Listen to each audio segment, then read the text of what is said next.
प्यारे बच्चों, good morning. जैसा कि आप क्लास 12 में हैं और देखिए आपका एग्जाम एकदम नजदीक आ गया। देखिए उसी एग्जाम में हम लोग ना मंथन कर रहे हैं। मंथन मतलब महा मैराथन चल रहा है, जिसमें देखिए ऑब्जेक्टिव क्वेश्चंस आज करवाएंगे सारा चैप्टर का एक साथ कंक्लूड करके। देखिए आज हम ना ऑब्जेक्टिव का 125 ऑब्जेक्टिव क्वेश्चंस करा दिए।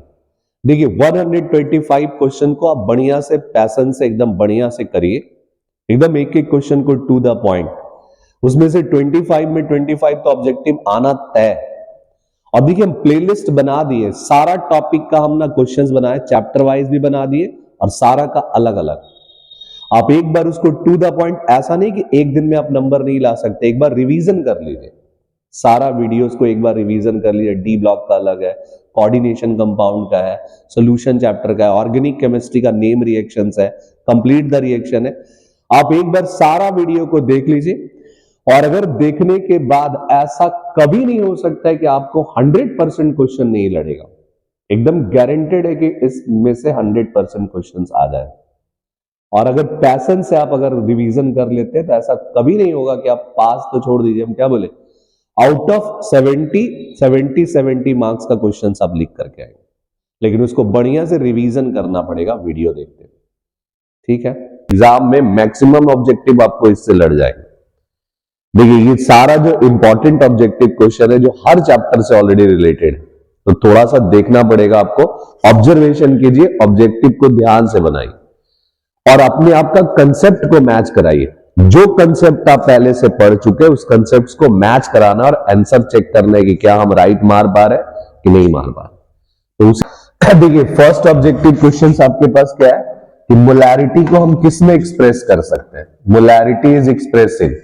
देखिए यहां पे क्वेश्चन क्या है, मोलैरिटी इज एक्सप्रेसिंग। मोलैरिटी को हम किस में एक्सप्रेस करते हैं, तो याद करिए कि मोलैरिटी का यूनिट क्या था, मोल पर केजी। क्या था, मोल पर केजी। यानी मोलैरिटी जब भी एक्सप्रेस करना होगा हम किस में एक्सप्रेस करेंगे, मोल पर केजी में। देखिए दूसरा क्वेश्चन क्या है, which is not affected by the temperature. इसमें से कौन टेम्परेचर से इफेक्ट नहीं हो रहा है। तो हम लोग सबको पढ़े थे कि टेम्परेचर से इफेक्ट किसको नहीं होगा, जो वॉल्यूम पे डिपेंड नहीं करता। और इसमें से एक ही क्वांटिटी है जो वॉल्यूम पे डिपेंड नहीं करता है, वो कौन है, मोलैरिटी। देखिए नेक्स्ट क्वेश्चन क्या दिया हुआ है, 2 ग्राम NaOH present in 200 millilitre of solution. यानी 2 ग्राम सॉल्यूट को हम डिसॉल्व कर रहे हैं 200 millilitre of solution. Find the molarity. हमको मोलैरिटी फाइंड आउट करना है। देखिए जब हम मोलैरिटी फाइंड आउट करना स्टार्ट करेंगे तो मोलैरिटी का फॉर्मूला हम लोग क्या पढ़े थे, number of mole of solute divided by volume of solution. ये होना चाहिए लीटर में, अगर मिलीलीटर है तो ऊपर 1000। और देखिए नंबर ऑफ मोल तो दिया है नहीं, तो given mass of solute divided by molar mass of solute into volume लेना है। इफ इट इज मिलीलीटर ऊपर पुट कर देना है 1000। यानी देखिए ये कितना दिया था, 2 ग्राम NaOH। NaOH का मोलर मास कितना होता है, 40। कैसे निकालेंगे आप 40, देखिए Na का होता है सोडियम का 23, ऑक्सीजन का 16, हाइड्रोजन का 1, ऐड करेंगे आ जाएगा 40। वॉल्यूम कितना दिया था, 200 मिलीलीटर, इनटू कर देना है 1000। देखिए ये कैंसिल हो गया 5 बार में, ये कैंसिल हो गया 20 बार में, ये कैंसिल हो गया 4 बार में, 1/4 यानी 0.25। देखते हैं आंसर। देखिए पहला ऑप्शन क्या दिया हुआ, 0.25। और ये तो सबको याद होगा कि मोलैरिटी ऑफ प्योर वाटर हम कितना बताए थे, 55.55 या 55.6 लेना है। कितना लेना है, 55.55। ऑप्शन में देखिए कहीं नहीं दिया है, इसलिए 55.6 को टिक मारना है। देखिए नेक्स्ट क्वेश्चन क्या है, what is the molarity of 200 millilitre of an aqueous solution containing 5 gram NaOH। देखिए फिर हमको NaOH दिया है, वॉल्यूम दिया है, तो हम कैसे बना सकते हैं बोलिए। देखिए सेम फॉर्मूला में पुट करना है। ये कितना दिया था, 5 ग्राम NaOH, और इसका मोलर मास हम कितना बताए थे, 40, और ये आपके कितना दिया है, 250 इंटू 1000। ये कैंसिल करेंगे कितना आएगा, 4। ये कैंसिल करेंगे कितना आएगा, 8। ये कैंसिल करेंगे कितना आएगा, 2। 1/2, 1/2 का मतलब 0.5। तो देखते हैं आंसर। देखिए 0.5 है।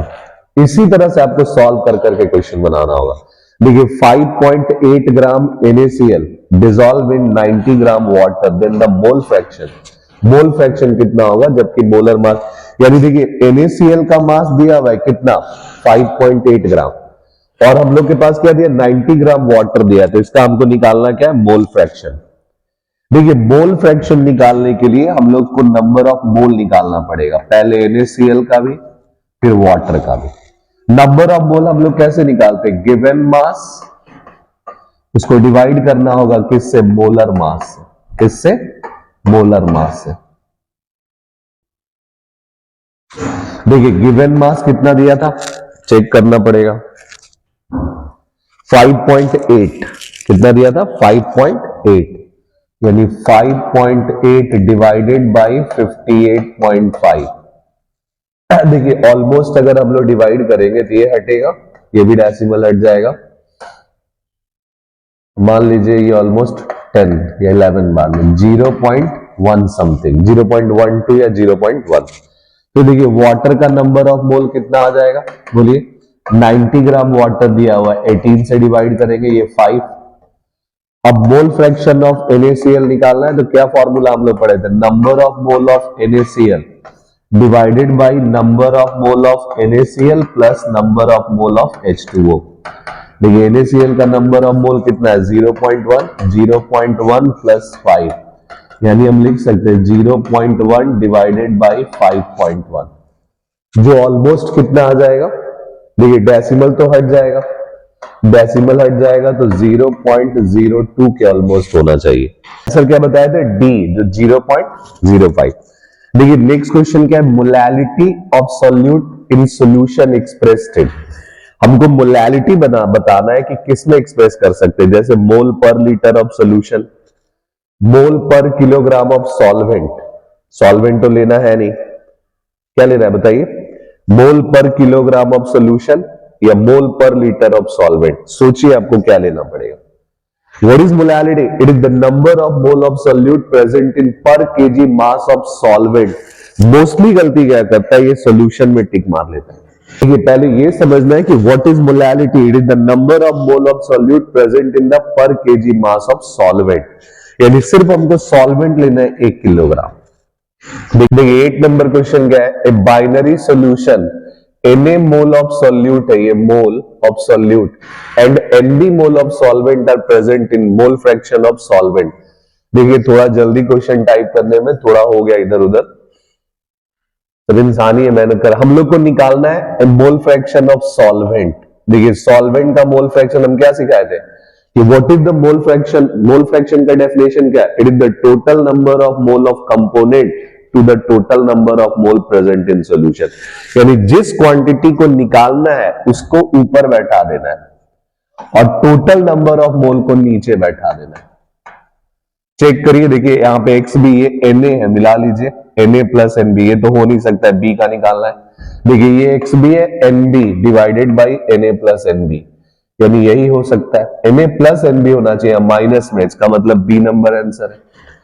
थोड़ा सा मैच कराना होगा। देखिए नेक्स्ट 9 नंबर क्वेश्चन क्या है, 234.2 gram of sugar syrup contain 34.2 gram of sugar, what is the molar concentration of solute.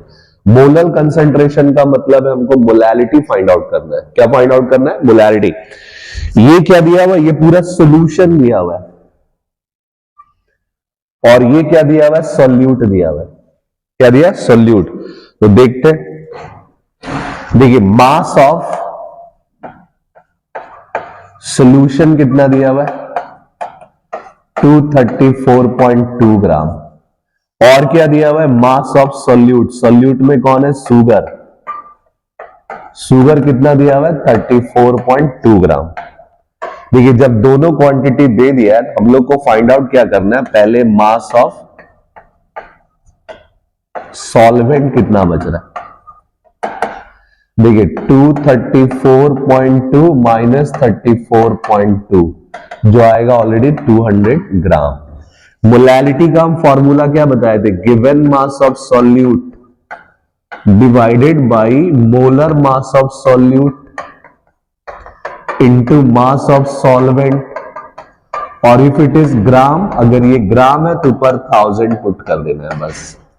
देखिए गिवन मास ऑफ सॉल्यूट कितना दिया है 34.2, और अगर शुगर है तो शुगर का मॉलिक्यूलर मास कितना होता है 342, और ये कितना है 200 ग्राम, ये कितना है 1000। डेसिमल हटा दीजिए नीचे 10, देखिए ये कैंसिल हो गया 5, ये कैंसिल हो गया 342, ये 5 से कैंसिल हो गया 2, यानी 1/2। 1/2 को हम कितना लिख सकते हैं 0.5 मोलैलिटी। क्या 0.5 मोलैलिटी। तो देखिए नेक्स्ट क्वेश्चन का आंसर क्या है, बी नंबर है 0.5 मोलैलिटी। देखिए 10 नंबर क्वेश्चन क्या है, increasing the temperature of an aqueous solution will decrease.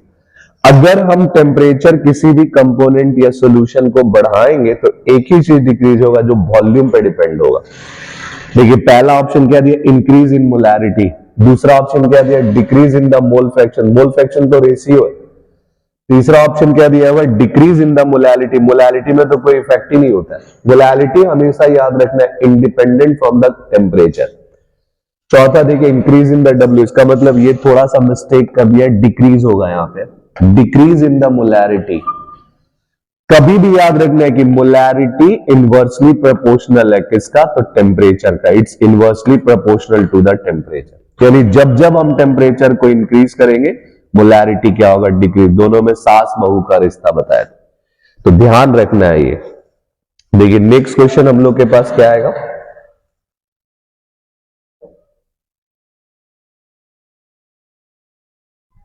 देखिए 11 नंबर क्वेश्चन क्या है, molality is the moles of solute in, कितना moles of solute that present in per 1000 gram of solvent.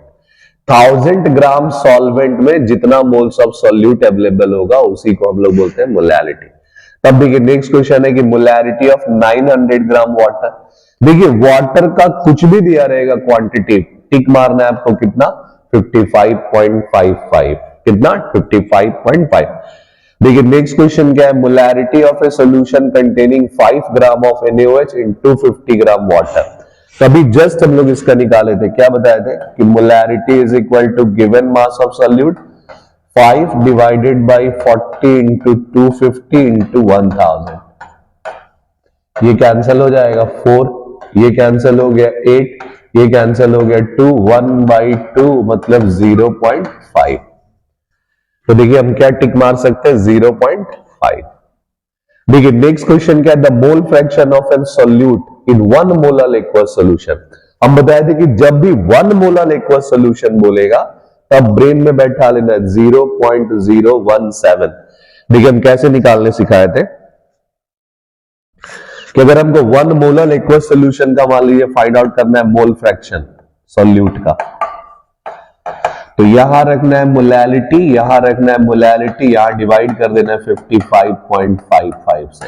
1 molar है ये 1, ये 1 plus 55.55 जो आएगा 1 डिवाइडेड बाई 56.55, जिसको डिवाइड करेंगे 0.0177, जिसको हम लिख सकते हैं 0.018।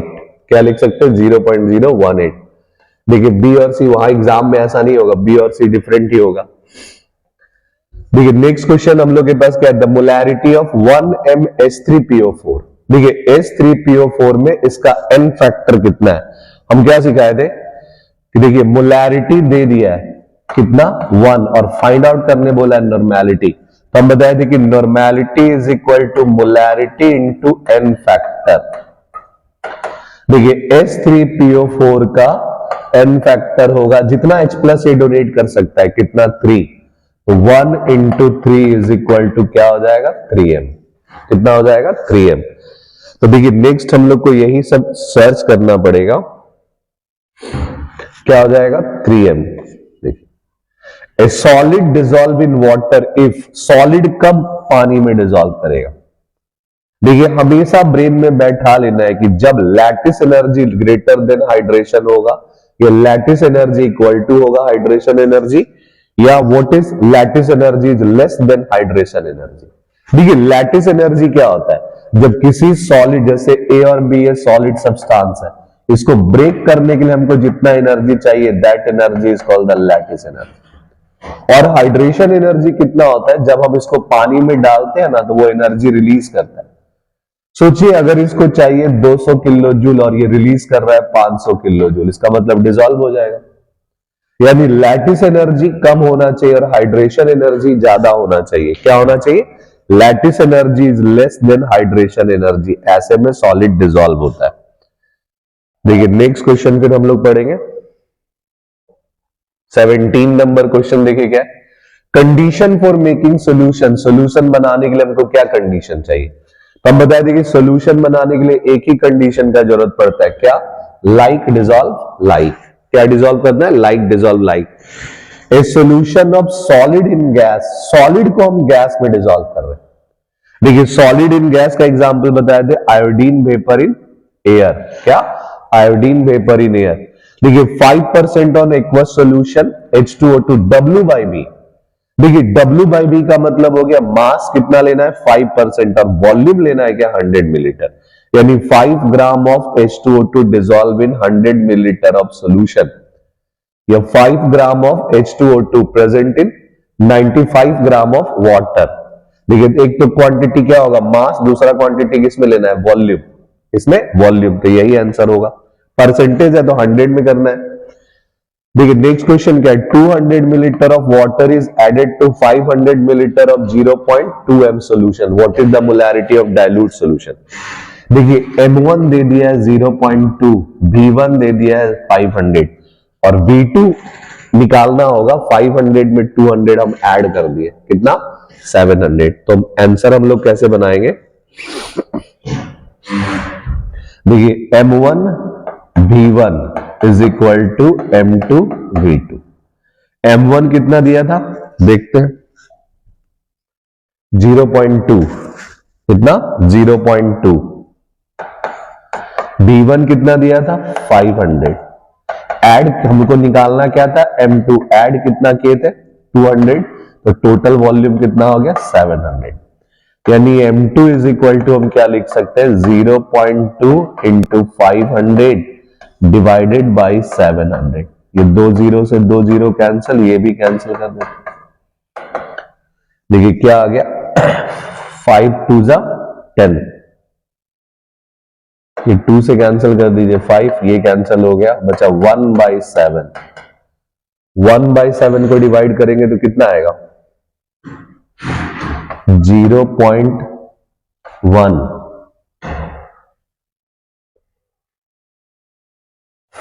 0.14 देखते हैं ऑप्शंस में। देखिए ऑप्शन एक ही है जो मैच कर रहा है 0.1428, क्या होगा 0.1। देखिए नेक्स्ट क्वेश्चन हम लोग के पास क्या है, metallic conductor decreases with. Metallic conductor कब हम लोग डिक्रीज करते हैं? टेम्परेचर के साथ, लेंथ के साथ, नंबर ऑफ वैलेंस इलेक्ट्रॉन के साथ, या ऑल, ये ALL।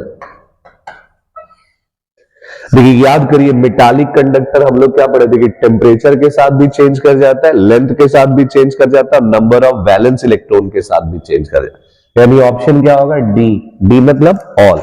देखिए current allowed to pass with the help of, current किसके मदद से पास कर सकता है, फ्री इलेक्ट्रॉन और फ्री आयन, तो दोनों के मदद से पास होता है। फ्री इलेक्ट्रॉन किसमें, याद करिए हम लोग क्या पढ़े थे कि फ्री इलेक्ट्रॉन किसमें, मेटालिक कंडक्टर में, और फ्री आयन किसमें, आयनिक कंडक्टर में। किसमें, आयनिक कंडक्टर। देखिए नेक्स्ट क्वेश्चन क्या है हम लोग के पास 23, iron copper steel are example of metallic conductor. क्या है, metallic conductor. Which of the following is an insulator. इसमें डायमंड एक ऐसा सिस्टम है जो इंसुलेटर है, जो कभी करंट नहीं ले आ सकता है। Which element to make the photovoltaic cell, इसमें से कौन सा एलिमेंट है जो फोटोवोल्टेइक सेल में काम आता है, वो सिर्फ सिलिकॉन। कौन, सिलिकॉन। देखिए the unit of conductivity, conductivity का यूनिट क्या था जिसको हम लोग कप्पा बोलते हैं, बोलिए याद करिए। कप्पा का यूनिट पर ओम पर सेंटीमीटर, क्या था पर ओम पर। जैसे रेसिस्टेंस का यूनिट क्या था ओम, कंडक्टेंस का यूनिट क्या था पर ओम, और कंडक्टिविटी का यूनिट क्या होता है पर ओम पर सेंटीमीटर। क्या, पर ओम पर सेंटीमीटर। देखिए the product obtain at anode by the electrolysis of dilute sulphuric acid using the platinum electrode. हमको कौन सा इलेक्ट्रोलाइसिस करने से H2SO4 विद डाइल्यूट सॉल्यूशन है, देखिए डाइल्यूट सॉल्यूशन में हम जब भी यूज करेंगे तो मोस्टली हमको गैस रिलीज होगा, और वो भी कहां, एनोड। एनोड कौन सा चार्ज होता है, बोलिए। देखिए इलेक्ट्रोलाइसिस में एनोड पॉजिटिव चार्ज होता है, तो यहां अट्रैक्ट कौन होगा, OH माइनस, और OH माइनस का जब भी इलेक्ट्रोलाइसिस करेंगे तो हाइड्रोजन गैस रिलीज होगा। कौन सा गैस, हाइड्रोजन गैस रिलीज होगा। देखिए नेक्स्ट क्वेश्चन क्या है, the charge required to deposit 9 gram of aluminium from Al3 solution. देखिए इसको कैसे बनाना है, देखिए Al3 प्लस सोल्यूशन से हमको Al को डिपॉजिट करना है। देखिए यहां पे नंबर ऑफ इलेक्ट्रॉन्स कितना चाहिए, 3, क्योंकि इस पे 3 प्लस है, इधर कुछ नहीं है, 0, यानी n का वैल्यू कितना आ गया, 3। और देखिए 3 मोल जब हम दिए तो ये 27 ग्राम ऑक्टेन हुआ। हमको चाहिए चार्ज, हम बताए थे चार्ज निकालने के लिए formula W is equal to A into q divided by NF। W obtain mass कितना था, 9 ग्राम, एटॉमिक मास कितना है, 27, चार्ज हमको फाइंड आउट करना है, Q इज इक्वल टू कितना है, 3 फैराडे। देखिए इसको Q इज इक्वल टू हम निकाल सकते हैं, Q इज इक्वल टू कितना हो जाएगा, बोलिए, 9 into 3 divided by 3 Faraday divided by 27, ये कैंसिल हो गया, 1 फैराडे, 1 फैराडे का मतलब 96,500 कूलम। क्या, ये एकदम फॉर्मूला याद रख लीजिए, चार्ज। और यहां बताए थे एक और, Q को हटा के हम क्या लिख सकते हैं, I into T. What is A? A is the atomic mass. What is Q? Q is the charge. What is N? N is the number of transfer electron. F is the Faraday constant, जो capital F लेना है। तो इसका answer कितना आ गया, 96,500 coulomb. यानी देखिए ये, how many electrons are there in a 1 coulomb charge of electricity? एक कूलम में हम लोग पढ़े थे कितना इलेक्ट्रॉन हो सकता है, तो ब्रेन में बैठा है 6.24 into 10 to the power 18 electron, एकदम फिक्स है। देखिए among the following which metal can be recovered by the electrolysis of an aqueous solution of metal salt? किसको हम रिकवर कर सकते हैं, देखिए जो लेस रिएक्टिव मेटल्स होगा। कौन होगा, जो लेस रिएक्टिव मेटल है, जैसे सिल्वर। कौन, सिल्वर। देखिए नेक्स्ट क्वेश्चन हम लोग को क्या है,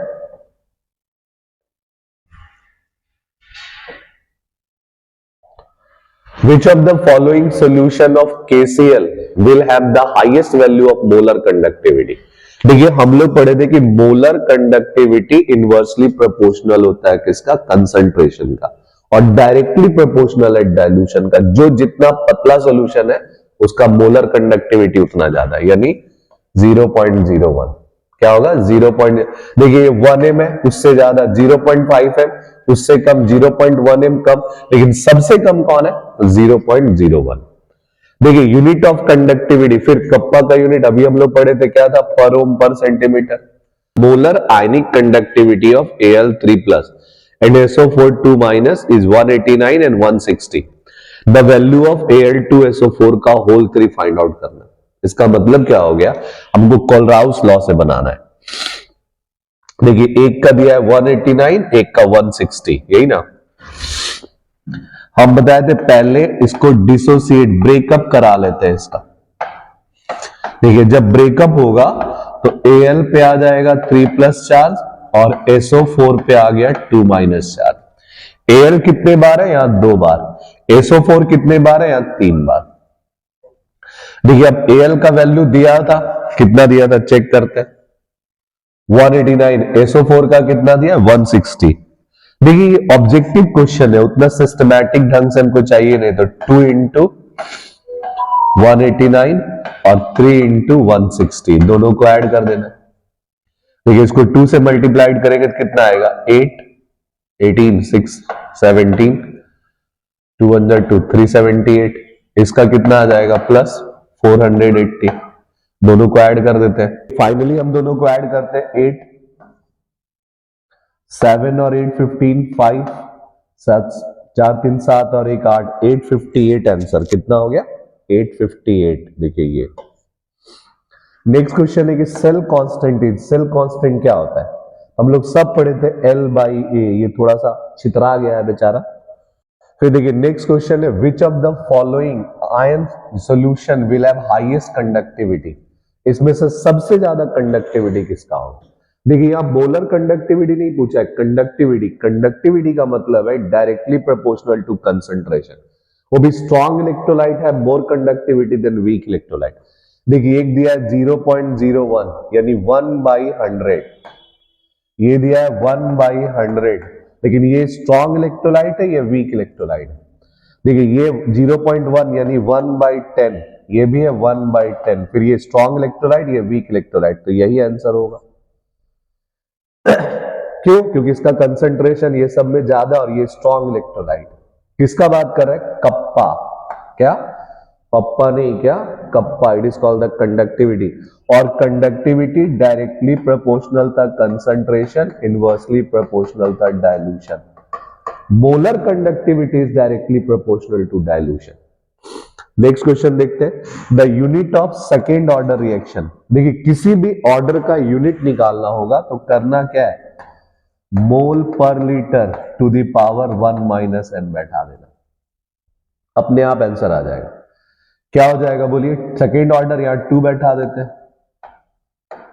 mole per litre to the power 1 minus 2 मतलब -1, -1 से सबको इंटू कर दे, लीटर पर मोल पर सेकेंड। पर सेकेंड तो होना ही होना है, तो देखिए कहीं है लीटर पर मोल पर सेकेंड, यानी ये आंसर है। अब ऐसा नहीं कि इसमें रेड डॉट बना है तो पहले से आंसर, इसमें भी रेड डॉट बना है, तो बस ध्यान रखना है कि आपको खुद से बनाना है लीटर पर मोल पर सेकेंड। देखिए the temperature coefficient of the most of the reaction lies between, हम बताए तो व्हाट इज टेम्परेचर कॉफिशिएंट? ईटा। देखिए ईटा का वैल्यू 2 से बड़ा होता है पर 3 से छोटा होता है। क्या बताए थे? 2 और 3 के बीच। देखिए नेक्स्ट क्वेश्चन क्या है? The rate of a reaction express r is equal to k a to the power 2 b to the power 1। The order of reaction, what is order? It is the sum of raised power over concentration term present in rate equation. मतलब ये जो concentration term का जो power है ना, power, उस power को बस खाली ऐड कर देना है। ऑर्डर क्या है? Sum of the power of concentration term present in rate equation. जो ए का पावर लिखा है 2, बी का पावर कुछ नहीं मतलब 1, तो 2 + 1 कितना हो गया? 3। कितना हो गया? 3। रिएक्शन F2FeCl3 और SnCl2 फॉर्म कर रहा है FeCl2 और SnCl4। किस ऑर्डर का है? देखिए इसके आगे बैलेंसिंग कॉफिशिएंट है 2, इसके आगे 1, तो जब कुछ नहीं दिया हो तो हम लोग मान के चलेंगे क्या? Third order reaction. क्या होगा? Third order reaction. देखिए नेक्स्ट क्वेश्चन है, the rate of reaction A plus be given by the equation. देखिए इस रिएक्शन के लिए हमको रेट इक्वेशन दे दिया, R is equal to K, A to the power 1, B to the power 2. If the B is taken in the large excess, the order of reaction भी, अगर B बहुत ज्यादा है तब ऑर्डर क्या हो सकता है इसका? देखिए ज्यादा हो या कम हो उससे हमको फर्क नहीं, यहाँ पे पावर कितना लिखा हुआ है? 1 1, यानी सिंपल आंख बंद करके टिक मार देना है सेकेंड ऑर्डर रिएक्शन। क्या? Second order. The order of reaction H2 plus Cl2 in presence of sunlight, sunlight के प्रेजेंस में क्या होगा? तो हम बताया थी जब भी सनलाइट के प्रेजेंस या कैटलिस्ट के प्रेजेंस में क्या होता है? Zeroth order reaction. क्या? Zeroth order reaction. देखिए the chemical equation H2 plus I2 2HI, the equilibrium constant Kp depends on. Equilibrium constant किस पे डिपेंड करता है? देखिए टोटल प्रेशर पे डिपेंड करेगा क्योंकि सब गैस है, कैटलिस्ट यूज पे डिपेंड करेगा, अमाउंट ऑफ H2I2 पे डिपेंड करेगा, ये टेम्परेचर पे डिपेंड करेगा।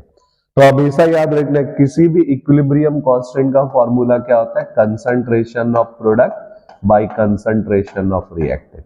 और catalyst can not effect the equilibrium constant, यानी अमाउंट पे डिपेंड करेगा, किस पे? H2O2। देखिए नेक्स्ट क्वेश्चन हम लोग के पास क्या है? 43। Arrhenius equation K is equal to exponent है, मतलब E, ऐसे E to the power minus EA by RT with terms as rate constant। ये देखिए the unit of rate constant for first order and zeroth order. तो first order तो सबको पता है क्या होगा, बोलिए? अभी ना जस्ट हम लोग पढ़े थे पर सेकेंड, क्या होगा? पर सेकेंड। और जीरोथ ऑर्डर का भी हम लोग पढ़े मोल पर लीटर पर second.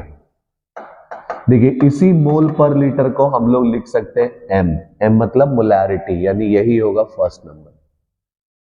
For a first order reaction, the half life period is independent from the concentration of reactant. या फर्स्ट पावर कुछ नहीं, बस इनिशियल कंसंट्रेशन ऑफ रिएक्टेंट।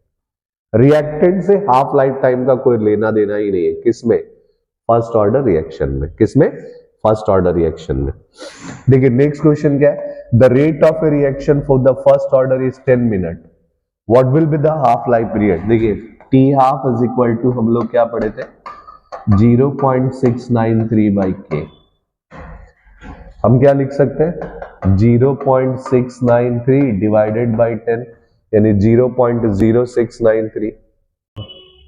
देखिए आंसर आएगा 0.0693, यानी ये होगा, इसमें से एक जीरो मिसिंग है, वो 0.0693 डी नंबर है।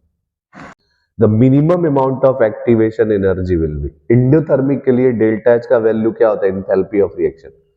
तो कम से कम हम कितना एनर्जी दे कि वो एक्टिवेट हो जाए, तो याद रखिए कम से कम अगर बात करें तो इक्वल टू एच, या हमको हमेशा याद रखना है कि जब रिएक्शन को प्रोसीड करना है तो मोर than H.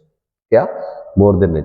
The initial concentration of the reactant is double, अगर हम कंसंट्रेशन को डबल कर दे, half life period of reaction is also double. सोचिए हाफ लाइफ भी डबल हो जा रहा है। In the order of reaction, देखिए अभी हम लोग जस्ट पढ़े कि टी हाफ, कभी भी याद रखना है कि टी हाफ, देखिए हम बताए थे कि टी हाफ जो होता है ना, वो इनवर्सली प्रोपोर्शनल है concentration which is 1 less than from the order of reaction, यानी n-1 लेना है पावर में। सोचिए डबल का मतलब कब होगा, जब इसका वैल्यू 1 आना चाहिए। 1 कब आएगा? सोचिए जब हम ये n का वैल्यू 0 ले लेते हैं, जैसे ही 0 लेंगे ऊपर जाएगा तो T half directly proportional concentration, किस ऑर्डर के लिए? 0th ऑर्डर के लिए। और 0th ऑर्डर का इक्वेशन ही आया था, याद होगा तो हम बताए थे, t half is equal to a naught initial concentration divided by 2k, यानी 0th ऑर्डर एक ऐसा रिएक्शन है जिसमें अगर हम हाफ लाइफ पीरियड को आधा कर दे तो कंसंट्रेशन भी आधा, कंसंट्रेशन को डबल कर दे तो हाफ लाइफ भी डबल हो जाएगा। देखिए for the first order reaction is T half पूछ रहा है, टी हाफ के लिए क्या होगा, तो हम लोग पढ़े थे 0.693 बाई के, यानी बी नंबर। ये थोड़ा इधर उधर हो गया जल्दी में। देखिए इन्हें रिएक्शन ए फॉर्म कर रहा है B, the rate of a reaction 2 times on increasing the concentration 4 time. Rate ना दुगना हो गया, कब? जब कंसंट्रेशन को हम कितना गुना बढ़ा दिए? 4 गुना। कितना? 4 गुना। तो सोचिए ऑर्डर ऑफ रिएक्शन क्या होगा, हम क्या बोले, rate of the reaction is 2 time on increasing the concentration of reactant food, यानी रिएक्टेंट का कंसंट्रेशन हम 4 ही गुना बढ़ा रहे हैं, लेकिन रेट ऑफ रिएक्शन कितना बढ़ रहा है? दुगना बढ़ रहा है। तो इसका मतलब जरूर ये रिएक्शन किस ऑर्डर में होगा? Half order. क्यों? क्योंकि हम लोग पढ़े थे R इज इक्वल टू के, सोचिए a टू द पावर हमको नहीं पता x लिखना है। देखिए रेट ऑफ द रिएक्शन क्या बोल रहा है? डबल हो गया, यानी 2r। कब? जब हम कंसंट्रेशन को इंक्रीज कर दिए 4 टाइम ऐसा x।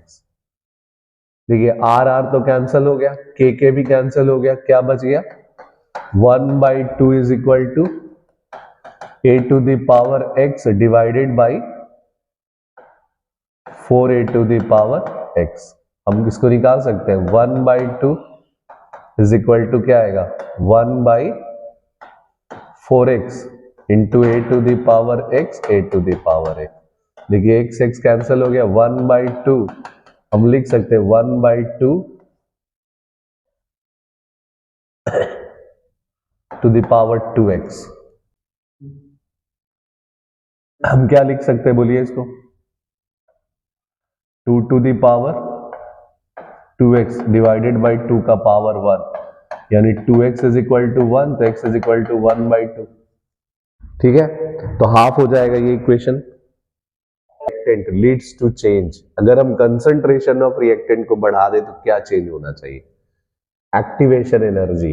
क्या चेंज होना चाहिए? Activate. The role of the catalyst to change, catalyst क्या कर सकता है? देखिए कैटलिस्ट सिर्फ एक्टिवेशन एनर्जी को चेंज करता है।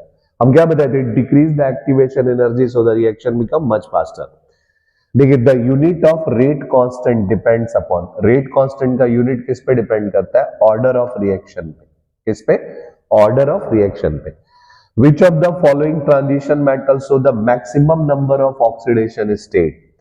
सबसे ज्यादा ऑक्सीडेशन स्टेट 3D सीरीज में अगर कोई देता है तो मैग्नीज, कौन?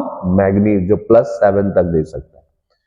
देखिए the general electronic configuration of the lanthanoid series are, lanthanoid का जनरल कॉन्फ़िगरेशन हम क्या लिख सकते हैं?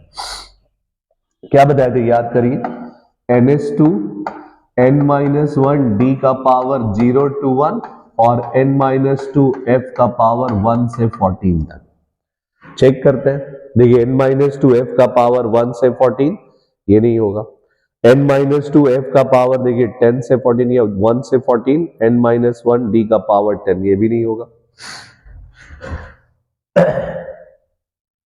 देखिए ये होगा ये 2 होगा और ये 1 होगा। N-1 D का पावर 0 और 1 ले सकते हैं, और N-2 में F का पावर 1 से 14 ले सकते हैं, और ये NH2 क्या ले सकते हैं? NH2। देखिए which of the following is greater paramagnetic, सबसे ज्यादा अनपेयर्ड इलेक्ट्रॉन किसके पास होगा? पहले कॉन्फ़िगरेशन लिखना पड़ेगा। देखिए Cu प्लस का कॉन्फ़िगरेशन आएगा D10 पे, तो डाईमैग्नेटिक है। Fe2 प्लस का कॉन्फ़िगरेशन आएगा 6 और Fe3 प्लस का D5। देखिए इसके पास 5 अनपेयर्ड इलेक्ट्रॉन है, लेकिन इसके पास 4 अनपेयर्ड इलेक्ट्रॉन है। क्या था? 4। तो जिसके पास ज्यादा अनपेयर्ड इलेक्ट्रॉन है वो ज्यादा पैरामैग्नेटिक है। The transition metal which show the highest oxidation state, अभी हम जस्ट बताए manganese. Which of the following pairs of element have identical size, इसमें से कौन है जिसका साइज लगभग बराबर है? देखिए हमेशा याद रखिए कौन होगा? Lanthanoid series. कौन? लेंथेनॉइड सीरीज, लेंथनम से लेकर के अपोनियम तक। कौन? लेंथनम से लेकर अपोनियम। Which is the following is not liquid at the normal temperature, इसमें से कौन लिक्विड नहीं है नॉर्मल टेम्परेचर पे? तो जिंक। कौन? Zinc.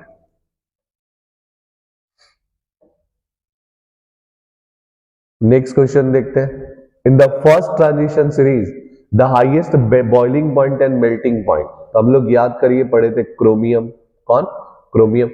Which have the maximum number of unpaired electron, देखिए कॉन्फ़िगरेशन लिखेंगे तो V3 का D0 आ जाएगा, इसका Cr3 प्लस का D3, इसका है D5, और 5 मतलब मैक्सिमम अनपेयर्ड इलेक्ट्रॉन है। देखिए which of the following is not related with the first transition series, इसमें से कौन है जो फर्स्ट ट्रांजिशन सीरीज में नहीं है? फर्स्ट ट्रांजिशन सीरीज हम लोग क्या पढ़े थे? Scandium, titanium, vanadium, chromium, manganese, iron, cobalt, nickel, copper, zinc. यानी कौन नहीं है? सिल्वर। कौन? Silver. Which is colourless in water, इसमें से कौन कलरलेस है? बताया थे कलर और कलरलेस कौन है? जिसका कॉन्फ़िगरेशन D1 से D9 वो कलर, जिसका कॉन्फ़िगरेशन D0 और D10 वो कलरलेस, वो ये है। देखिए 66 नंबर क्वेश्चन क्या है? ऑक्सीडेशन स्टेट निकालना है कॉपर का, किसमें? CuNH3 का होल 4 2+ में। देखिए CuNH3 का होल 4 2+ यानी कॉम्प्लेक्स कंपाउंड है, तो हम लोग ऑक्सीडेशन स्टेट कैसे निकालने सिखाए थे। देखिए यहां क्वेश्चन दिया हुआ है CuNH3 का होल 4 और इस पूरे पे चार्ज दे दिया 2+। देखिए हम क्या सिखाए थे कि जिस मेटल का निकालना है उसको कंसीडर करना है X, और NH3 is a neutral ligands. NH3 कैसा लिगेंड्स है? न्यूट्रल। तो 0 × 4 यानी X प्लस 0 × 4, और अगर पहले से कुछ दिया है तो यहाँ पे RHS में लिखना है, अगर कुछ नहीं होता तो 0। तो देखिए अगर हम 0 से मल्टीप्लाइड करेंगे तो 0 आ जाएगा, यहाँ पे X इज इक्वल टू क्या आ गया? +2, यानी किसको टिक मारना है? +2 को। देखिए कौन है? C number. देखिए तो इसी तरह से आपको क्वेश्चन, जैसे नेक्स्ट क्वेश्चन देखिए क्या है? Oxidation number of Mn in MnO4-। सोचिए Mn का ऑक्सीडेशन निकालना है MnO4- में। Mn इज द मैग्नीज, या स्मॉल n होगा। हम अभी जस्ट बताया कि जिस एलिमेंट का निकालना है उसको क्या मानना है? X। इसका कैसे निकालेंगे? -2 × 4, यानी क्या हो जाएगा? X plus -2 × 4 is equal to -1।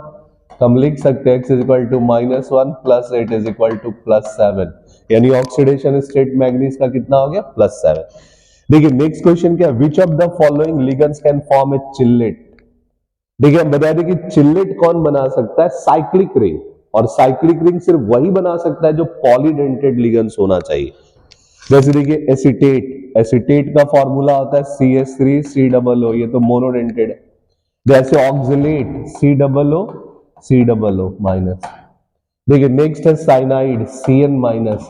Next है अमोनिया NH3। देखिए ये भी मोनोडेंटेड है, ये भी मोनोडेंटेड है, ये भी मोनोडेंटेड है, सिर्फ ये बचा है जो पॉलीडेंटेड है।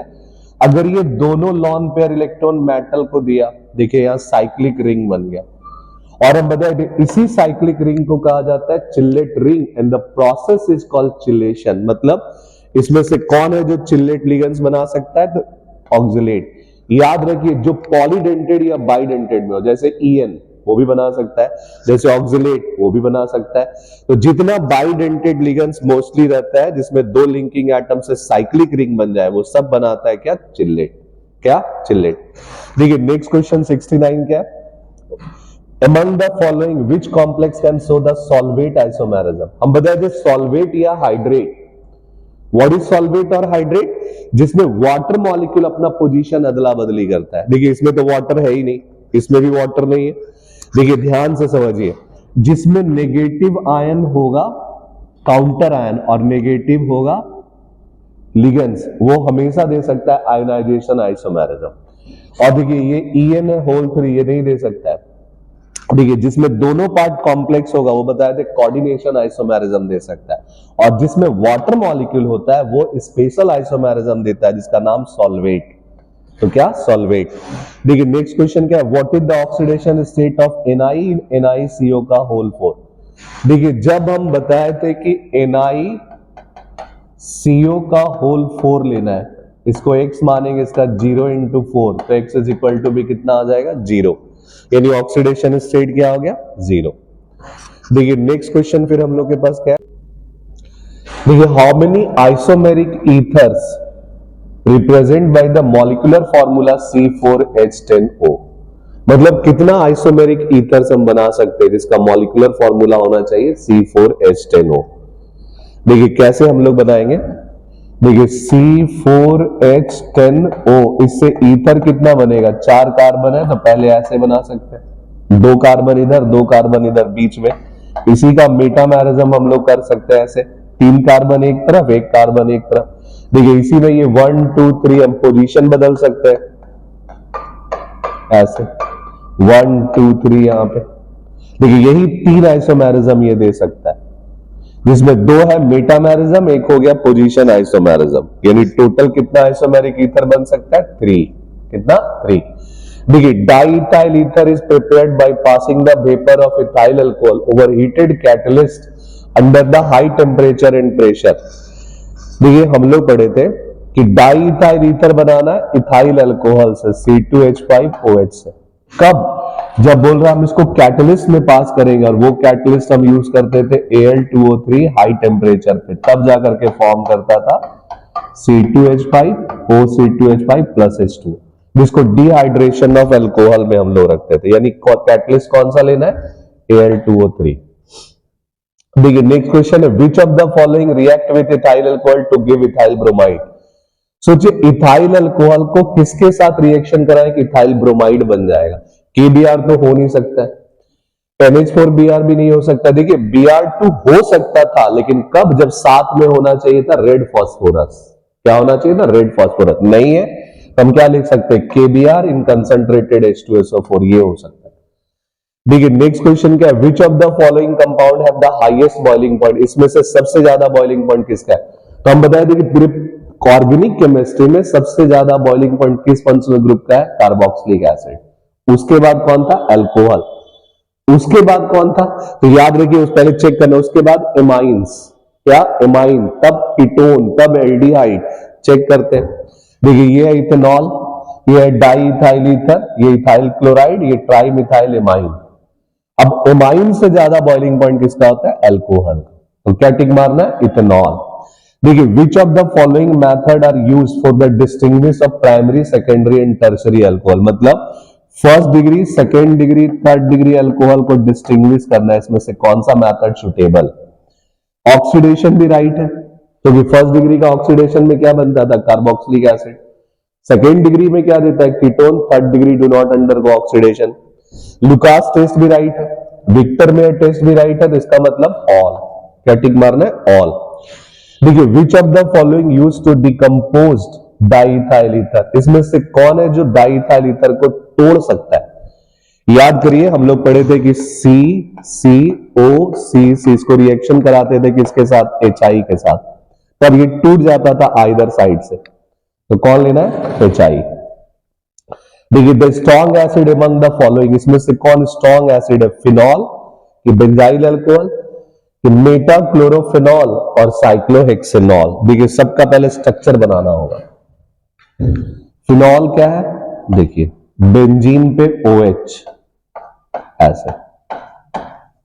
देखिए, नेक्स्ट हम लोग के पास क्या बोल रहा है? बेंजाइल अल्कोहल, बेंजीन पे CH2OH। नेक्स्ट हम लोग के पास क्या बोल रहा है?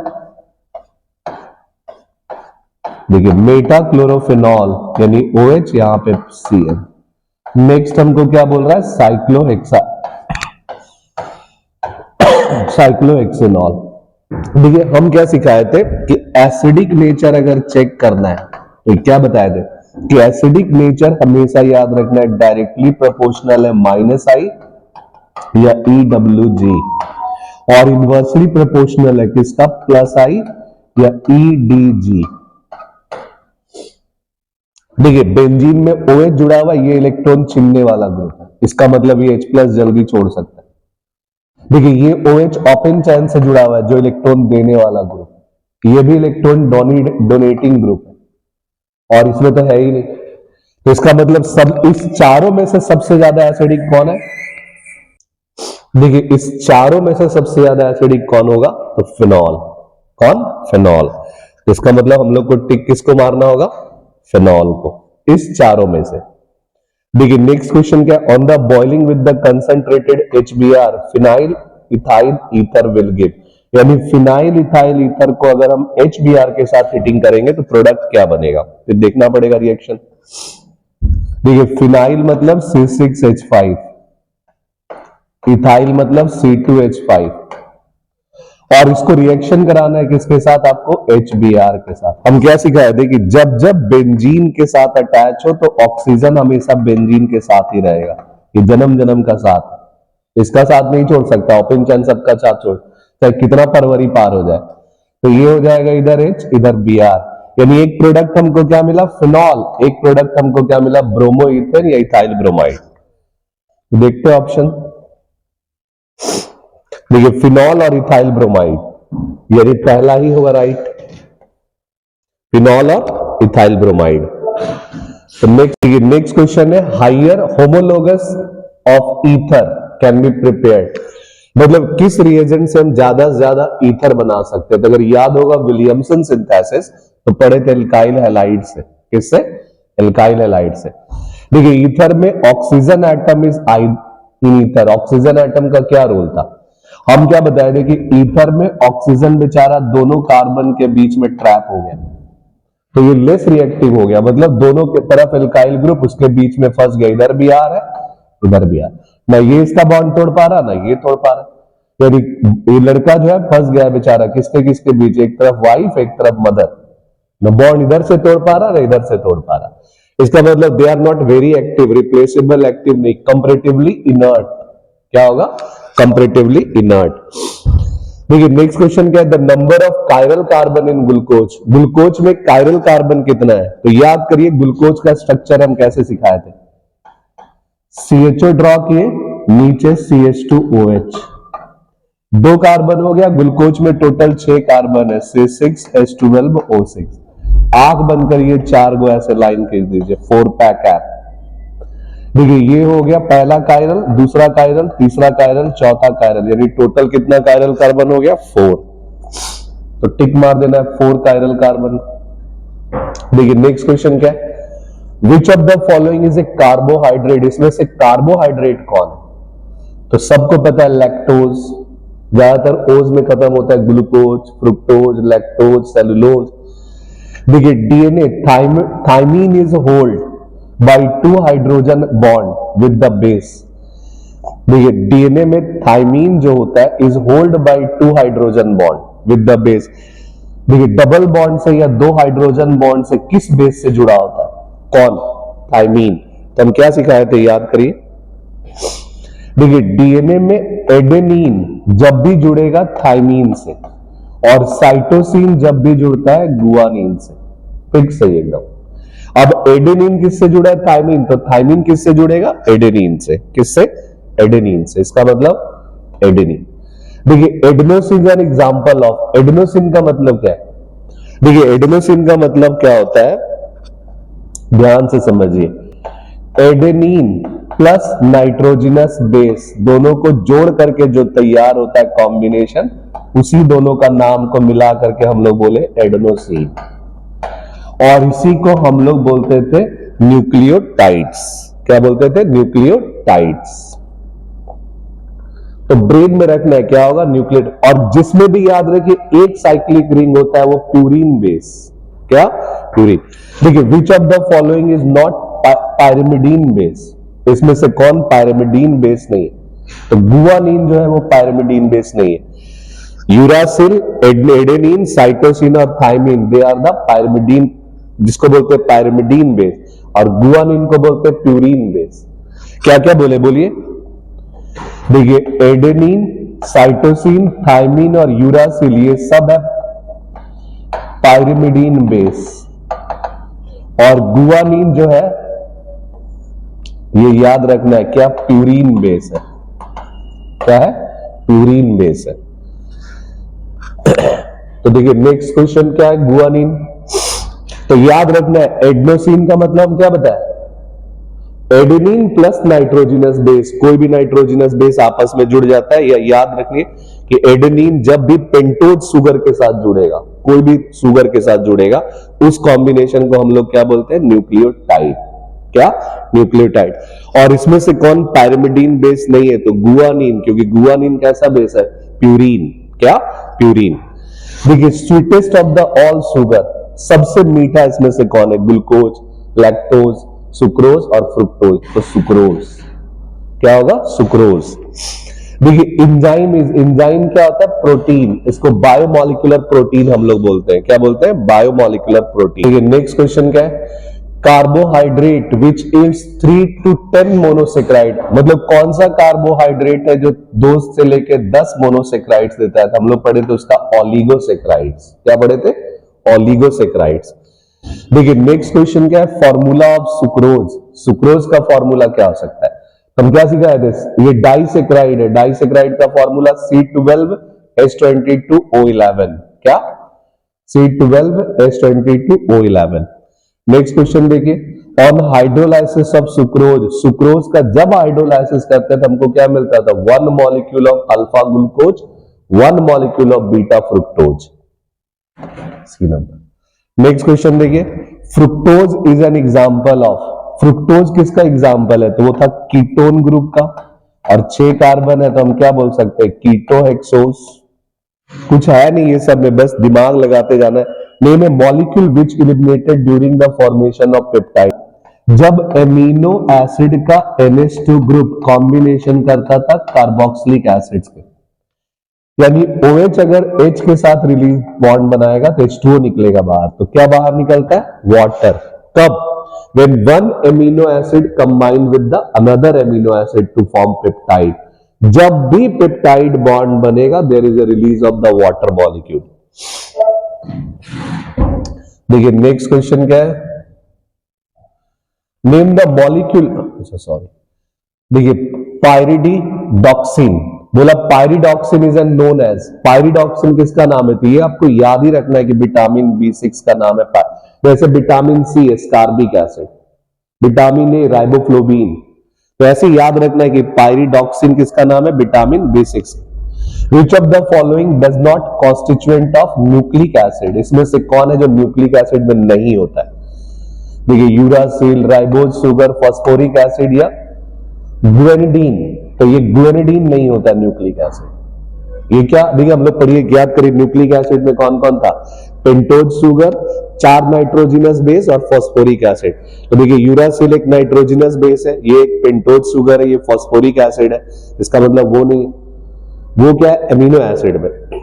देखिए विटामिन B12 इसमें क्या पाया जाता है? कोबाल्ट 3 चार्ज वाला। देखिए नेक्स्ट क्वेश्चन पूछ रहा है एल्केनल का मॉलिक्यूलर फॉर्मूला क्या है? पहले तो अल अल मतलब हो गया एल्डिहाइड, और हम बताए थे एल्डिहाइड क्या होता है, एल्कीन प्लस ओ। अगर एल्कीन के साथ एक ऑक्सीजन जुड़ा है तब एल्डिहाइड। एल्कीन का फॉर्मूला CnH2n, साथ में एक ऑक्सीजन, यानी CnH2nO। क्या होगा, CnH2nO। देखिए ऑप्शन एक ही राइट मिलेगा, यहां पे कुछ अलग होगा, वो दे दिया है, कोई बात नहीं।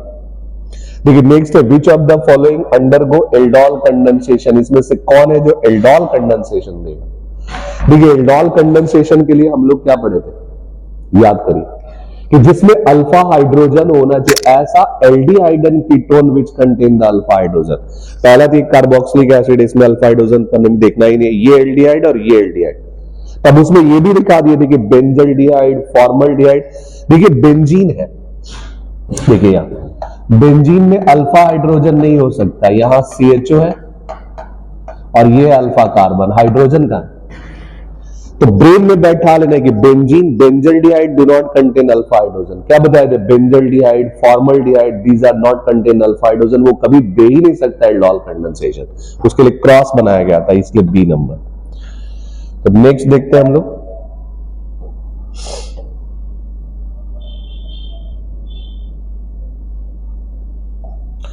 देखिए क्वेश्चन है, which of the following acid is found in vinegar. Vinegar में कौन सा एसिड होता है, तो सबको पता है एसिटिक एसिड। क्या होता है, एसिडिक एसिड। देखिए नेक्स्ट है इथाइन। इथाइन को H2O के साथ रिएक्शन कराना है, HgSO4 और H2SO4 के प्रेजेंस में। इथाइन क्या होता है, CH ट्रिपल बॉन्ड CH, और वाटर के साथ हम रिएक्शन कराएंगे।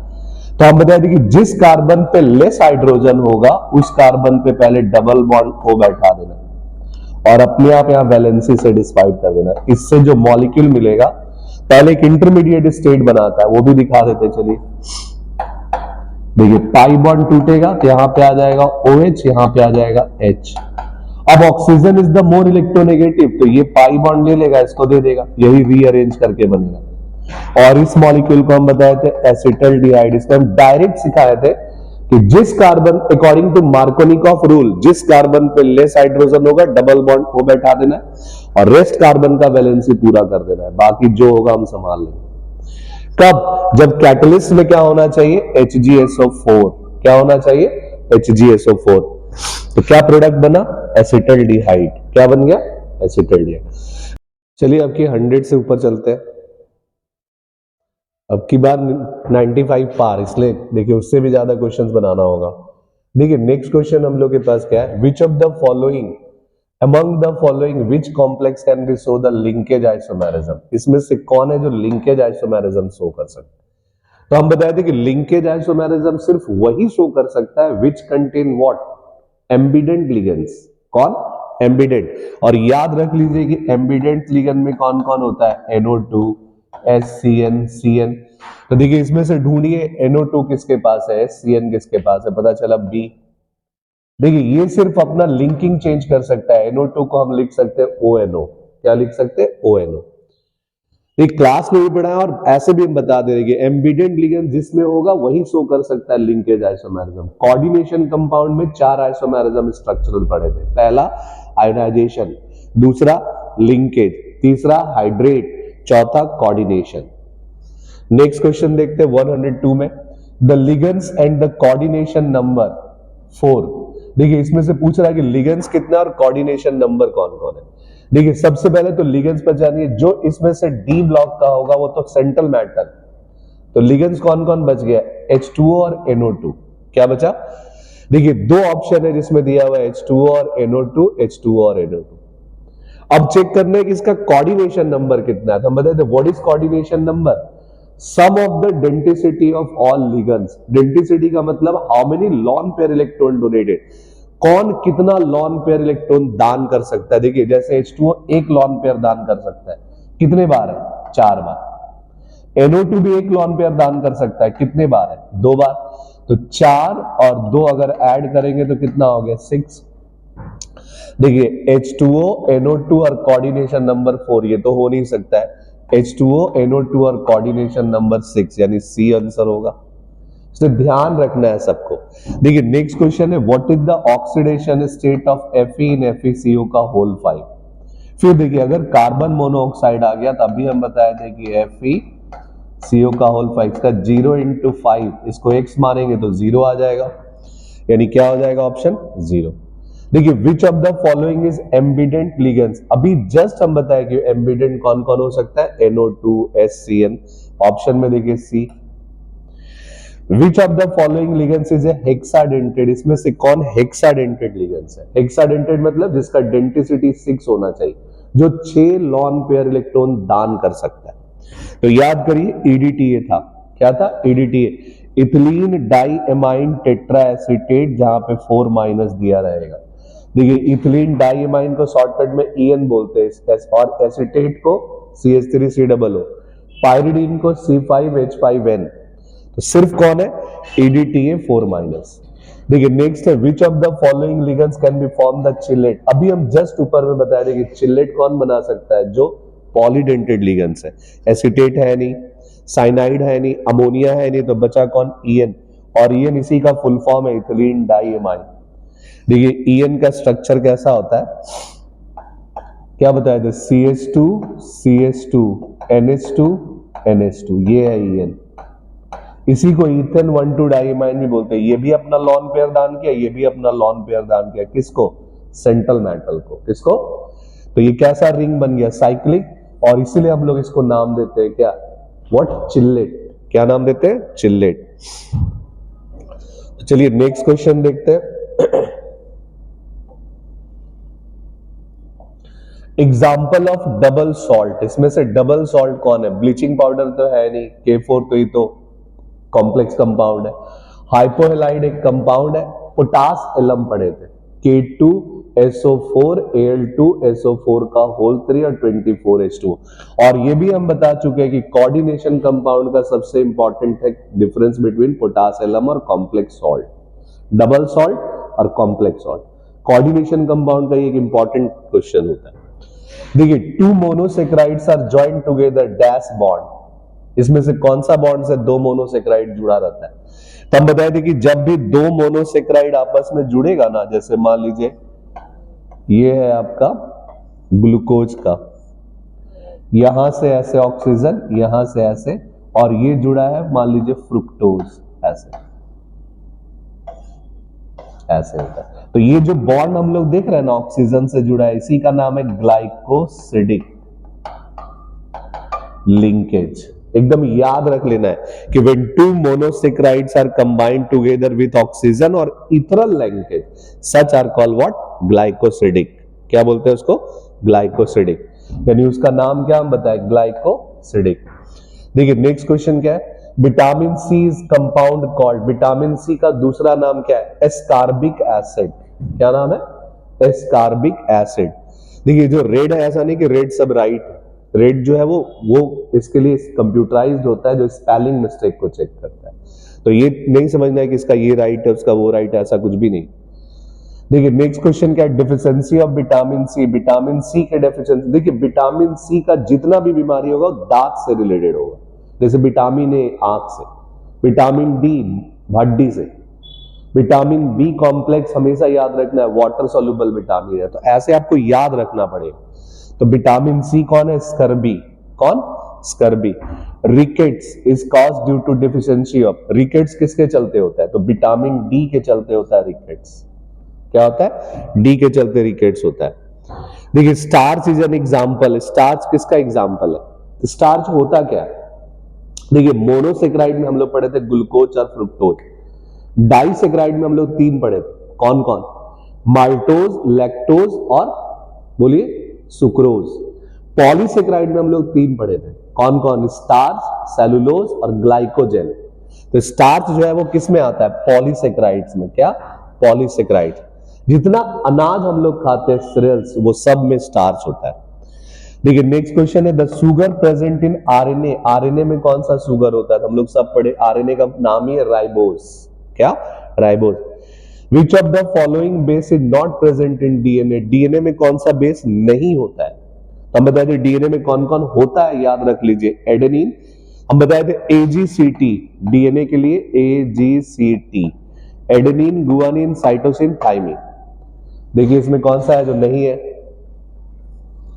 यूरासिल नहीं होगा। देखिए which of the following not present in RNA, RNA में कौन नहीं होता है? देखिए आरएनए के लिए याद रखना है एडेनिन, गुआनिन, साइटोसिन, यूरासिल, एजीसीयू और एजीसीटी, एजीसीटी और एजीसीयू। तो विच of the following base is not present in RNA, RNA में कौन नहीं है? थाइमीन। अच्छा थाइमीन, थाइमीन इसमें नहीं होता है। ये नेक्स्ट क्वेश्चन क्या है? Which base is not present in DNA, DNA में कौन सा बेस नहीं है? तभी जस्ट हम लोग पढ़े तो यूरासिल, कौन? Uracil. The identify the complementary strand of the DNA with the primary structure, क्या क्या है? ए टी जी, क्या बताया था? देखिए डीएनए में एडेनिन जब भी जुड़ता है किससे? थाइमीन से, और गुआनिन या साइटोसिन जब भी जुड़ता है गुआनिन से, यानी ए से कौन जुड़ेगा? टी। तो अगर स्टार्ट हो रहा है ए से तो स्टार्ट किससे होगा? टी से। टी के बाद कौन है? ए, तो यहां पे लिखना होगा ए। ठीक है, यहां क्या है? जी, तो जी के जगह पे क्या लिखना होगा? सी। जहां सी है सी के जगह क्या लिखना होगा? जी। यानी हमेशा याद रख ली कॉम्प्लीमेंट्री कॉपी में ए के जगह क्या आता है? टी, टी के जगह क्या आता है? ए, सी के जगह क्या आता है? जी, और जी के जगह क्या आता है? सी। तो देखिए पहला कौन है? ए, तो पहला स्टार्ट किससे होगा? टी, और उसमें एक ही ऑप्शन है जिसमें टी से शुरू है, कौन? बी। उतना देखने की क्या जरूरत है, डायरेक्ट टिक मार देते हैं बी। ऐसे इसमें जे गलती लिख दिया, ये जे नहीं होगा, मतलब जो भी, यही ध्यान रखना है बस। देखिए which of the carbohydrate is essential constituent of plant cell, plant cell में हमको कौन सा कार्बोहाइड्रेट मिलता है? तो सबको पता होना चाहिए, कौन? सेलुलोज, कौन? सेलुलोज। देखिए amino acids are the building block of, amino acid building block है किसका? तो हम लोग बताए थे प्रोटीन का, प्रोटीन को जब हाइड्रोलाइसिस करते हैं तो पहले पेप्टाइड फिर एमिनो एसिड। देखिए alpha glucose and beta glucose are, हम बताए थे क्या है वो? Anomers. It is the isomer of glucose which having the two, it is the isomer of glucose that having the different structure formula with respect to OH group. मतलब सारा चीज same हो गया, सिर्फ पहला कार्बन में एक का OH इधर है तो एक का OH इधर है, बस मुंह फेर लेता है, तो जिधर इधर है तो अल्फा, इस तरफ आ गया तो बीटा।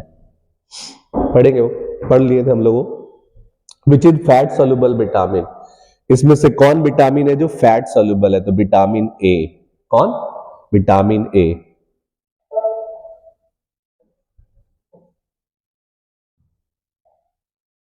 देखिए वाटर सोल्यूबल विटामिन कौन है? हम लोग सब पढ़े थे कि विटामिन बी कॉम्प्लेक्स, बी या B complex. Protein is the polymer of, protein किसका पॉलीमर है? न्यूक्लिक एसिड का, इसका nucleic acid. Retinol is the vitamin A, vitamin A का केमिकल नेम क्या है? रेटिनॉल। विटामिन सी का क्या बताए थे? स्कारबिक एसिड, यही सब पूछेगा। देखिए नेक्स्ट क्वेश्चन है the monomeric unit of starch, starch का मोनोमेरिक यूनिट क्या है?